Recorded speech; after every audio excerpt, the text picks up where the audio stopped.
de la Unidad Popular frente a esta reforma que ya había avanzado de manera importante con el gobierno de Frei Montalva? La Unidad Popular acelera mucho la reforma. El número de campos expropiados se aumenta notablemente y critica el sistema de asentamiento porque no se había dado, como digo, no se había dividido, seguían como asentamiento. Porque el sistema de asentamiento era muy peculiar, te fijas, porque estaban los trabajadores permanentes, pero resulta que los asentamientos ya como el 68 contrataban mano de obra al día. No eran que eran todos socios, te fijas, eran patrones de trabajadores en el asentamiento. O sea, se fue produciendo un cambio dentro muy curioso del asentamiento. Pero el gobierno bajo Allende es muy crítico del sistema y propone entonces consolidar asentamientos, y los CERAS son una forma de consolidar los asentamientos, y también la posibilidad de empresa estatal. Con un programa de una rapidez que era inmanejable, con una situación en que empiezan las tomas, en que el gobierno implícitamente deja que siga el proceso de toma. Entonces empieza a producir una violencia en el campo muy, muy fuerte, porque indudablemente los dueños de los fondos se defendían. El sistema bajo Allende, la producción cayó drásticamente, del orden de 6% al año.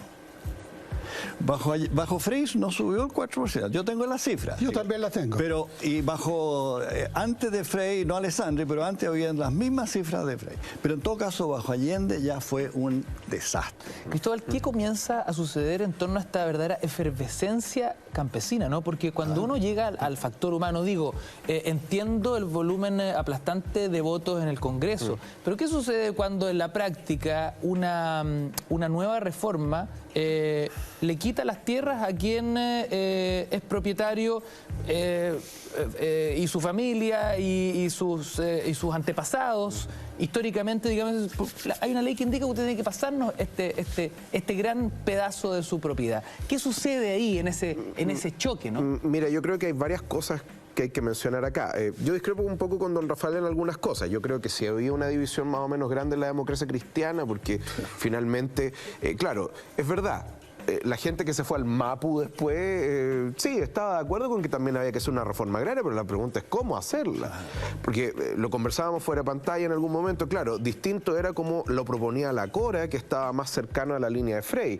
Eduardo Frei planteaba que una vez que se terminaran los asentamientos, porque el asentamiento tenía que morir en algún momento, creo que en un plazo de 5 años máximo. 3 a 5. 3 a 5 años. Y la cosa es que finalmente después de ese plazo, repartición de título, cada uno es dueño de su pedacito de tierra y hasta aquí nomás. ¿Y la cooperativa? Y la cooperativa. Pero el problema es que dentro de, por ejemplo, aparte de la CORE, estaba también el Instituto Nacional de Desarrollo Agropecuario, que era el INDAP, que era mucho más chascón, ahí estaba Jack Chonchol dirigiéndolo, etcétera. Y ahí había una vinculación más a la idea de mantener un cooperativismo más cercano a las lógicas del socialismo que de la lógica del productor, digamos, el mediano pequeño productor que podía entrar a competir. Había un tema tecnológico también. El gobierno Frei empezó a comprar tecnología que no necesariamente era la mejor, y durante el gobierno de Allende peor todavía, unos tractores rumanos, me acuerdo, etcétera, que no eran de muy buena calidad. Y el problema es que, claro, el asentamiento buscaba también educar al campesino, ¿no? Pero no necesariamente lo lograba hacer en corto tiempo. Además, hay ¿cómo se llama? Estructuras bastante antiguas en el campo que miran con desconfianza también el uso de la tecnología. Bueno, en fin. Yo creo que eso genera cierto grado de tensión bastante grande durante el gobierno de Frei, pero ya efectivamente, como señalaba don Alberto, hacia el gobierno del presidente Allende la cuestión se desboca. Porque una cosa es que yo tengo un gobierno con una estructura que me dice, mire, estos son los modelos o el sistema por medio del cual yo le puedo a usted expropiar y estas son las reglas del juego. Pero el gobierno del presidente Allende expropiaba terrenos sin tener el decreto de expropiación, en primer lugar. Eso ya es total y absolutamente ilegal. Por otro lado, también está el tema de las tomas. Entonces, finalmente, hay un grado de violencia que, si bien algo se ve, y efectivamente está la muerte en el año 70, si no me equivoco, de Hernán Mérida, en el fondo la primera Longaví, que es un tema bastante importante.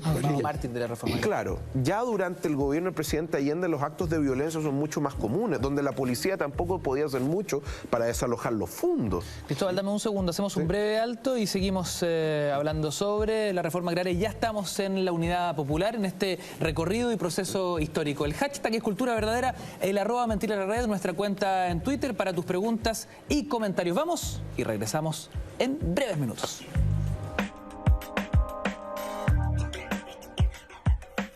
¿Quieres viajar?